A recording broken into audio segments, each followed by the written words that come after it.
Амандық пен тыныштық болсын, қымбатты досым. Құдай сені сүйеді және ерекше махаббатымен бөлегісі келеді. Мен сені жарылқаймын, Ыбырайымның, Жақыптың, Ысқақтың ақ батасымен және керемет жарылқауымен. Жаратқан ием саған жар болсын. Жаратқан ием саған өзін ақ батасын төксін. Жаратқан ием әрбір басқан қадамына, кіріп шыққан есігіне жарылқауын төксін.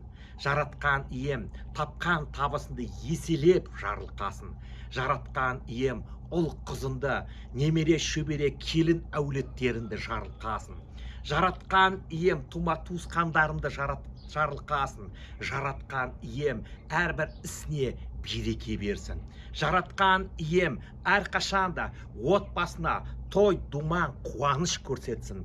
Жаратқан ием тек қана саған жар болсын. Әрқашанда сенің жан дүниеңде Құдайдың рухы болсын. Жан таңымен, бүткіл әулетімен, ошақ басымен Құдай әкемізді мадақтап дәріптеңдер.